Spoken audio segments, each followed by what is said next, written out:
आप मैडम बताइए, दलितों को स्कॉलरशिप मिलता था, स्कॉलरशिप में अब क्या किया गया, उस दलित के स्कॉलरशिप को रोक दिया गया।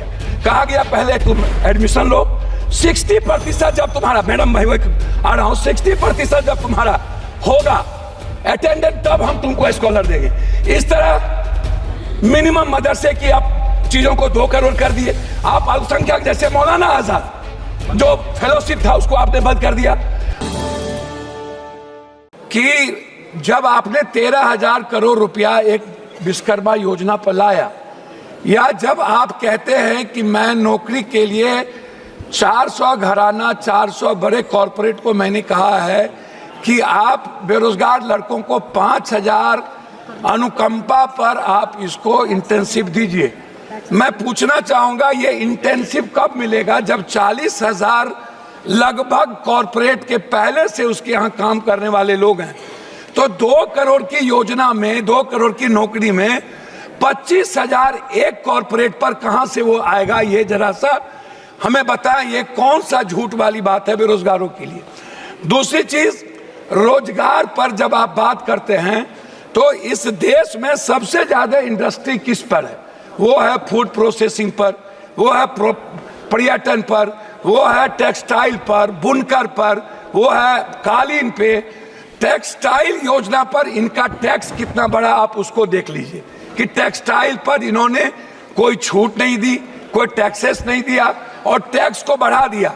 जब हम टेक्सटाइल को बढ़ावा नहीं देंगे तो रोजगार कहां से डेवलप होगा। तो जब हम फूड प्रोसेसिंग, जो सबसे ज्यादा यूपी बिहार या जहां पर भी दलहन तेलहन, जब हम बात करते हैं मक्का की, मखान की, दूध प्रोडक्टिविटी की, उसके चीजों की, उस पर टैक्सेस को आप बढ़ाए हुए हैं। आप जो सबसे ज्यादा काम करने वाली 70-80% महिलाएं हैं, हमारी बेटियां हैं, उस पर आपके लिए कोई नई योजना नहीं है। आपने क्या किया, आपने जितनी बजट लाई है आप सीधा का सीधा कॉर्पोरेट।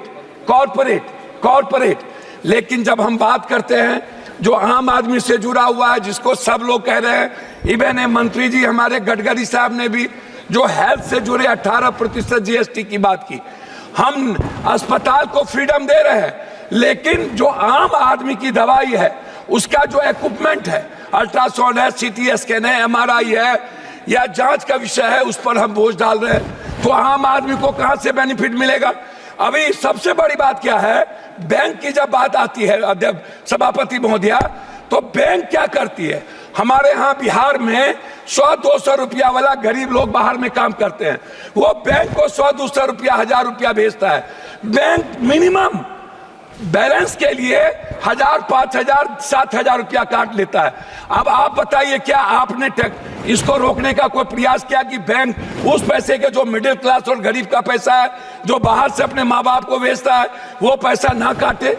ये इस पर आपने कभी चर्चा की कि बैंक जिस तरीके से आज बैंक आपका बैंक आपको कितना पर लोन देता है, आपने बैंक को क्या बेनिफिट दी, या बैंक को आपने क्या कहा। जो बांग्लादेश में आज जो मोहम्मद यूनुस को वहां बनाने की मांग उठी, क्यों उठा, उसका कारण क्या था। उसके सबसे बड़े कारण थे कि उन्होंने बैंकिंग सेक्टर को आम लोगों के लिए उसके लिवलाइज, उसको लोन का, उसके ब्याज और उसकी सूद को कम किया। लेकिन क्या मिडिल क्लास कोई गरीब आदमी कर सकता है। हम आते हैं किसान पर, आपने किसान पर टैक्स नहीं बढ़ाया, लेकिन आपने क्या किया, 50 किलो खाद को आपने 45 किलो कर दिया, आपने 40 किलो कर दिया। मैं जानना चाहता हूं कि 45 किलो को 50 किलो को क्यों कम कर दिया। दूसरी चीज जो सबसे बड़ी बात है, उसको मैं आपसे कहना चाहूंगा कि मैडम, बार बार रोजगार की बात होती है, बार बार यूथ की बात होती है, एजुकेशन की बात होती है। हमें आप मैडम बताइए, दलितों को स्कॉलरशिप मिलता था, स्कॉलरशिप में अब क्या किया गया, उस दलित के स्कॉलरशिप को रोक दिया गया। कहा गया पहले तुम एडमिशन लो, 60% जब तुम्हारा, मैडम मैं आ रहा हूं, 60% जब तुम्हारा होगा अटेंडेंट तब हम तुमको स्कॉलर देंगे। इस तरह मिनिमम मदरसे की आप चीजों को 2 करोड़ कर दिए। आप अल्पसंख्यक जैसे मौलाना आजाद जो फेलोशिप था उसको आपने बंद कर दिया। आपने बजट को आपने सीधा 117 करोड़ पर ले आए अल्पसंख्यक के लिए। तो जो आप सबका विकास, सबकी बात करते हैं नरेंद्र मोदी जी की सरकार। मेरा मैडम लास्ट है बिहार से। बिहार सरकार ने लगातार बिजली को लेकर के वन नेशन, जैसे वन नेशन वन एजुकेशन की बात उठती रही, वन नेशन वन हेल्थ जो हमारे राजस्थान की सरकार ने किया, बिहार सरकार ने 4 चीज आपको भेजा है। एक भेजा है वन नेशन वन टेरिटरी, बिजली पर जो सबसे ज्यादा मांगा 4000 करोड़ रुपया बिहार सरकार पर अपवे ज्यादा बोझ पड़ता है। धन्यवाद।